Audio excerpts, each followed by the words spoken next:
Welcome to LASOM Athletics. My name is Lucas and this is Aqua Marina Fusion stand-up paddleboard review.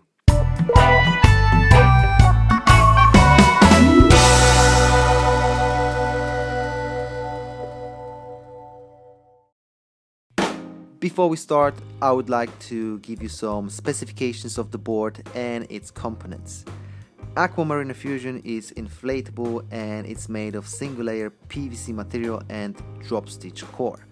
The board itself is 315 centimeters long, 76 centimeters wide and 15 centimeters thick. It weighs only 8.4 kilograms, so it's a lightweight board. It can take a maximum load of 130 kilograms and you pump it up to 15 psi or 1 bar. Aqua Marina Fusion is an all-rounder in regards to the shape of it, meaning it's suitable for paddling in all conditions. What I mean by all conditions is that it's suitable for flat water, wavy water, you can even do some surfing on it. But at the same time, it doesn't mean it's designated for all those situations, hence its performance in different conditions will vary. Different stand-up paddleboards have different shapes. You can distinguish race, touring, surfing and all-rounder SUP boards. As the name indicates, they are designated for particular situations, aka condition. That being said, it doesn't mean that you cannot have a chilled relaxed session on a race board, or it doesn't mean you can't use surf SUP on a flat water. Aqua Marina Fusion, being the all-rounder, is great for beginners. It is the universal entry model board and it can take you from complete beginner to advanced paddler in regards to technique. Of course, it all depends on your craft. And I am speaking here not only from assumption, but especially from my own experience.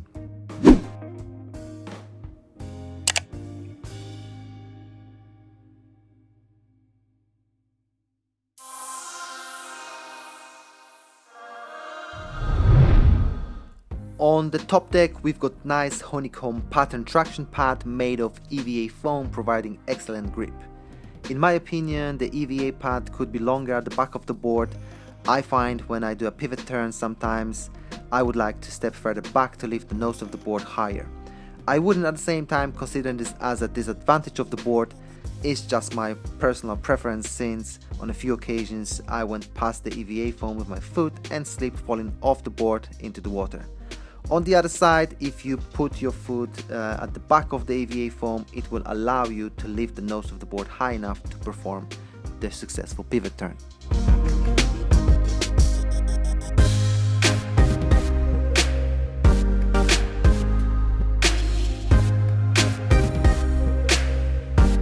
At the front of the board there are 4 stainless steel D-rings where you can attach a bungee cord for your storage.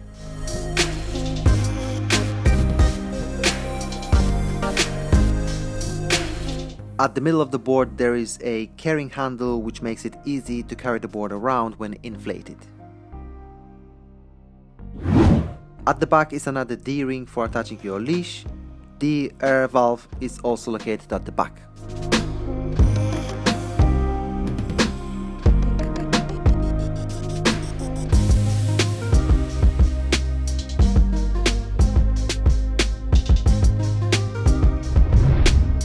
Underneath the board is a single 9-inch slide-in removable fin. A quick tip in regards to the fin: I broke mine, but again it's not a disadvantage of the product itself. It happened when I was sitting on the board on the shallow water during one of my surf sessions and I was caught by the wave while being in perpendicular position with it.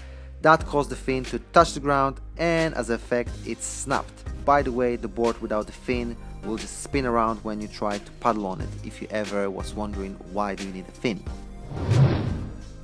Now let's talk about the safety leash. It's around 160 centimeters long but can easily extend all the way to the front of the board, which, just to remind you, has 315 centimeters in length.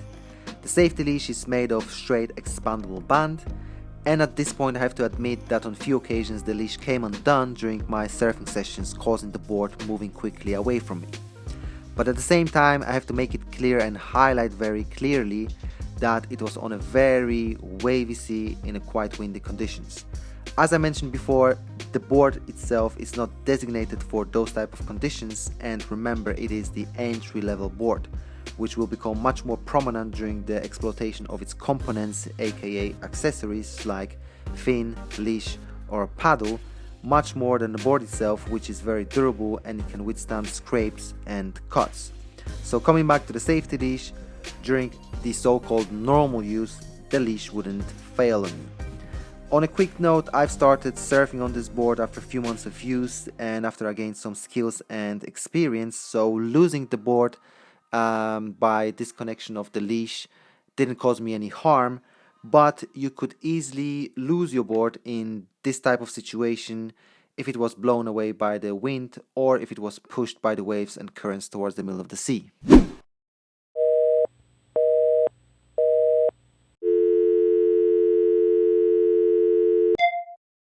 Let's move on to the paddle. It's called Aqua Marina Sports 3. It's a 3-piece paddle which can extend from 165 centimeters to 210 centimeters. 3-piece paddle means that it can be split in half and you can also remove the handle part. The shaft is made of aluminum 29mm in diameter and it's 1mm thick, what makes it very light. The blade of the paddle, so the part which goes inside of the water, is made of nylon and fiberglass. Due to the shaft of the paddle being so thin and splittable, it makes it vulnerable. Again, remember, it's a basic paddle, giving new paddlers advantage of its weight and allowing to gain some skills and experience, but it will have to be definitely replaced with more advanced paddle as you progress and become more advanced paddler. If you're planning to use the gear purely for recreational reasons, it will be enough for you. After 5 months of use, I broke my paddle during another surfing session. It snapped right under the splittable part of the shaft as I was catching the wave. Again, this paddle is not designated for that extent of use, and after 5 months of paddleboarding, I've become advanced paddler, generating a lot of force which this paddle couldn't simply handle no more. At the same time, I have to pinpoint that sometimes it's incorrect paddling technique causing the paddle to snap. By the way, I was given a brand new Aqua Marina Sports 3 paddle from the store where my gear was bought from. I've replaced the paddle and got myself the Unifiber Energy. It's a 2-piece paddle made of aluminum and it can extend from 170 centimeters to 220 centimeters. The shaft is covered with EVA foam which provides excellent grip, protects your board and makes it float easier. It's a slightly heavier paddle compared to the Aqua Marina Sports 3 paddle, but at the same time it's more advanced and durable.